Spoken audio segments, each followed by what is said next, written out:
Disclaimer: the contents within this video are supplemental to the safety lessons taught in class by the tech ed teacher and is not the definitive last word on the subject at hand. No person or student should attempt to follow any of the safety guidelines herein or use equipment until they receive safety training from the tech ed teacher within the shop itself and only after completing their safety demonstration and written test.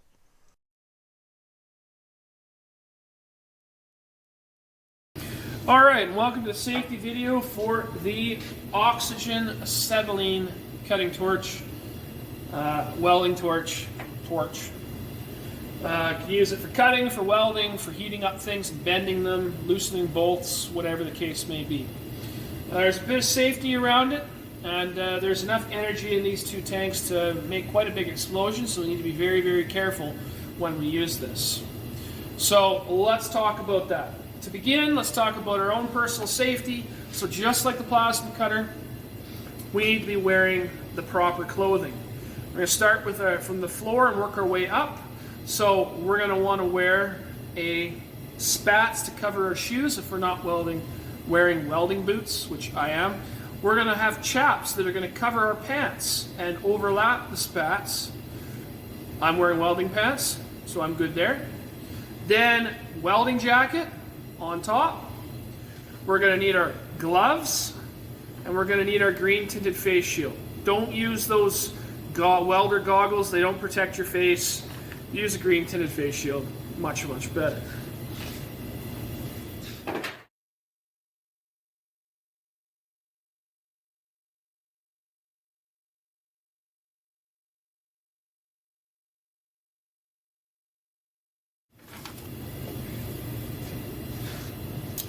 And since we're talking about setting up the torch and proper lighting, let's talk about the hose.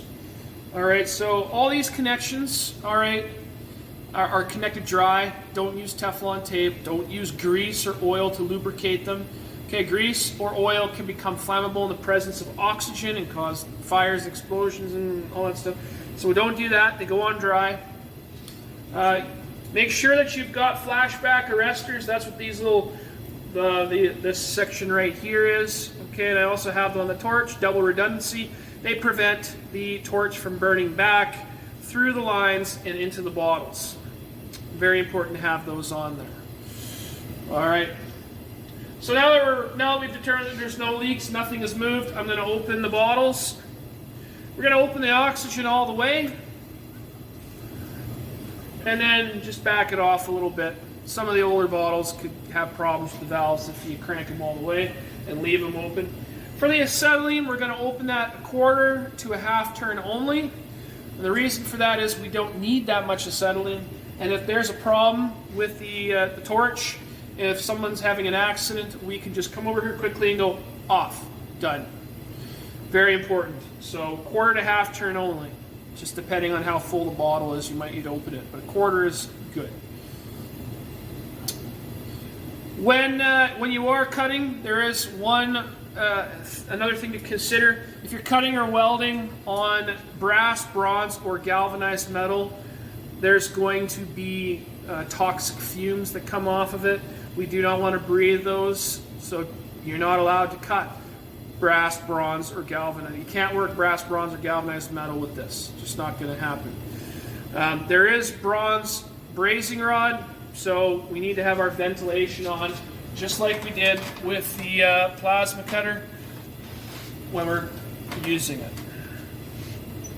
Now, one of the things to consider in the torch is we don't want to have any strange things. We don't want to have any mixed gases work their way back.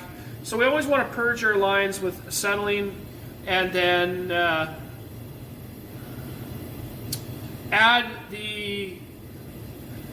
we want to use acetylene to purge everything out of the torch. All the acetylene, all the oxygen, anything that's mixed. And then we just want to light straight acetylene. It's safe, it's stable, it's better that way. Then we can add the oxygen.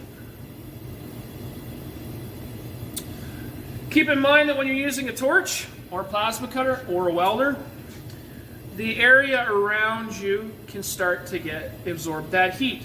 So the table, the vise, what you're cutting itself, can all get hot enough to burn you, so you need to remember those things when you are using these tools.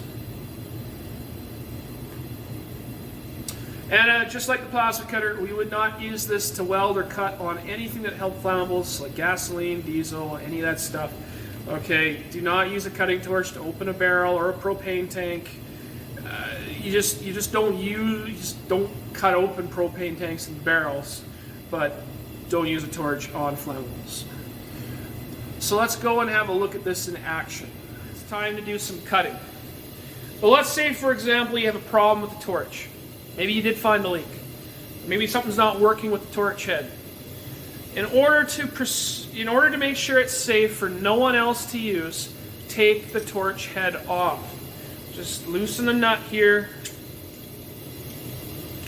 take it off, and go and give it to me.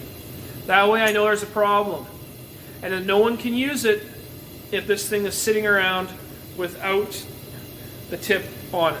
Okay? And we can change this out for different tips as well. But take it off, bring it to me, and then I will know to come and fix it. Alright, so what we have here is that same chainsaw bar that we see in the plasma cutter demo. And what we're going to do is we're just going to cut this tip off as well, and then it's good to go into the knife making scrap. So we got our gloves, we got all our PPE on. It's time to do our cutting. I'm going to turn the ventilation on, and we'll begin. Okay, so first thing I'm going to do, since I'm using a cutting torch, is I'm going to open the oxygen down here all the way. Oxygen is controlled up here on a cutting torch. The next thing I'm going to do is protect my eyes. I'm going to turn it on and light the acetylene.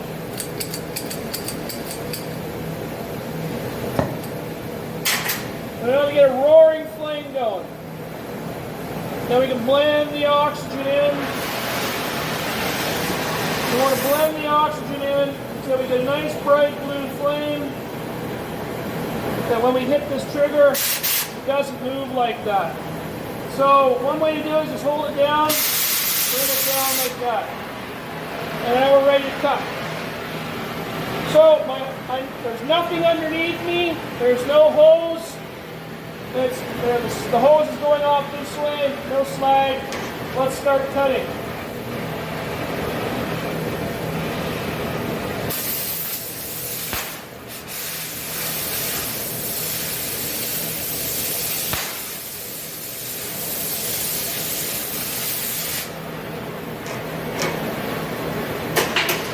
Alright, when we're done, oxygen off, acetylene off.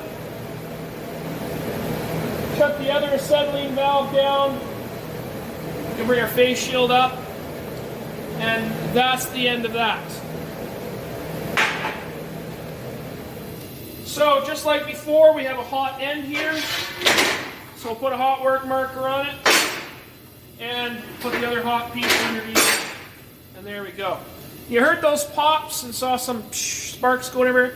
That is why we wear a face shield. Okay. So we're back over here at the bottles again, and what we want to do is to finish up. We want to put everything away. So we're going to turn off the valves on our bottles, and then we want to bleed the regulators empty. All right. So all we're going to do is we're just going to open. We're going to bleed the oxygen first. Just empty the valves, the needles. We want to take the pressure off, that way if something does happen, there is a leak that happens, something gets dropped in the hose or nicks it, it's not leaking fuel everywhere. So just like before, remember we said we want to purge with acetylene. So we're finishing up with acetylene. Drain those down. Alright, it's good to back the valves off so that the springs aren't compressed if it's going to sit for a while. And then coil up the hose, and in this case we coil it up around our handle of the cart and lay the torch in the tray. And that's the proper use of And that's the proper safety use of the cutting torch.